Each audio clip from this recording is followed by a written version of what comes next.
She looked into my eyes and said, "I like you, but I'm not in love with you." We were on the couch, watching some dumb reality show. Nothing special, just another ordinary night. I was tired and about to head to bed. Like always, I leaned over, kissed my girlfriend Chloe, and softly whispered, "Good night. I love you." But this time she didn't say it back. Instead, she muted the TV, turned her whole body toward me, and gave me this strange, serious look. My stomach dropped. I just knew this wasn't going to be about dinner plans or tomorrow's chores. Then she said it. "I like you, Mark, I really do. But I'm not in love with you." The words hit like a punch to the gut, but not a breakup punch. Worse, it felt like a demotion, a downgrade. She was basically saying, "I want to keep the stability, the home, the comfort, but without the love." I didn't scream. I didn't beg. I just nodded and said, "Okay, thanks for the clarification." Then I got up, walked to the bedroom, and went to sleep. She expected tears. She expected drama. She expected me to fight for her love back. Instead, she got nothing. Because that night, in my mind, I activated something I now call the roommate protocol. The next morning, things already started changing. Normally, I'd kiss her good morning, make her coffee, ask about her day. But this time, I quietly made a pot of coffee, poured one mug for myself, put the rest in a thermos, and left the pot empty on the counter. The man who made her coffee every morning was in love with her. That man no longer existed. I left for work with a simple, "Have a good day." No kiss, no "I love you," just polite, civil words like I'd say to a code worker. At first, she seemed relieved. She thought, "Wow, he's taking it so maturely. I finally have space, no pressure." But that relief wouldn't last long. By Friday, she texted me, "Hey, the girls and I are trying that new Italian place. Can you book us a table for 8? Usually, I handled everything: reservations, travel, planning. But I replied, "Sorry, I'm busy. You should call them directly." Her response, just a single question mark. I didn't reply. I was at the gym, something I now had time for, since I wasn't spending evenings catering to her.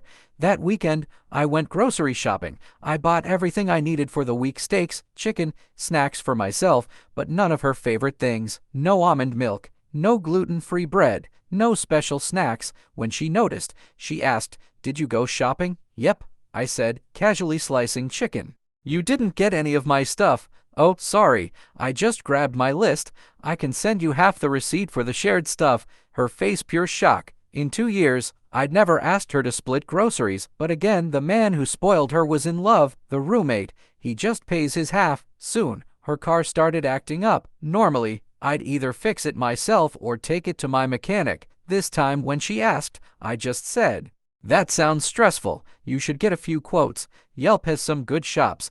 Then I turned back to my work. She just stood there, silent, because in that moment, she finally realized the support she relied on wasn't there anymore. The silence in our home grew louder every day. She kept trying to pull me into conversations, to get some kind of reaction, but all she got was calm, polite indifference. She thought she had taken love off the table. In reality, she had cleared the entire table. 2 weeks later, it was her birthday. Normally, I'd plan weeks ahead: surprise parties, expensive gifts, maybe even a trip. This year, I just rolled over in bed, smiled politely, and said, "Happy birthday, Chloe. Hope you have a great day." And that was it. She waited the whole day, expecting a surprise. A special dinner, flowers, something. But nothing came. That evening, she sat on the couch scrolling her phone while I worked on my laptop. Her friends posted "Happy Birthday, Queen" online, but none of them showed up. For the first time, she realized her bravery had left her completely alone. The real pain came with money. She had no steady job, just small freelance gigs. I used to cover everything: dates, vacations, even her phone bill. But when she came to me panicking that her phone had been cut off, I calmly said, "Oh, right. I removed my card from the family plan. You'll have to set up your own account." Her face went pale. She was living a lifestyle funded by love. Without love, there was no funding. She tried everything to break me, leaving a mess for me to clean, playing sad music loudly, coming into the bedroom late at night, drunk, wearing nothing but my old shirt. One night, tears rolling down her face, she whispered, "I miss you. I miss us." I gently closed my book, looked at her with calm concern, and replied, "It sounds like you're going through a hard time, Chloe. Maybe you should talk to a therapist." Her tears stopped instantly, because in that moment, she realized I wasn't angry, I wasn't hurt, I was gone. Weeks later, the lease renewal came. I left it on the kitchen counter. She sat staring at it, exhausted. Finally, she asked, "Are we renewing?" "No," I said simply. "I've already signed a new lease, a one-bedroom. I move in next month." Her world shattered. "You're leaving me?" she asked in disbelief. "No," I corrected calmly. "Our living arrangement is just ending. Roommates don't always renew together." That's when she finally broke, tears, anger, begging. "I made a mistake. I love you." But I reminded her, "No, Chloe, you told me you're not in love with me. I believed you. I respected your honesty, and I adjusted my life." Then I pulled out a small velvet box that had been delivered earlier. Her eyes lit up with desperate hope. She thought it was a ring, but when I opened it, it was just a shiny new apartment key. "This is for my new place. It's got a great view."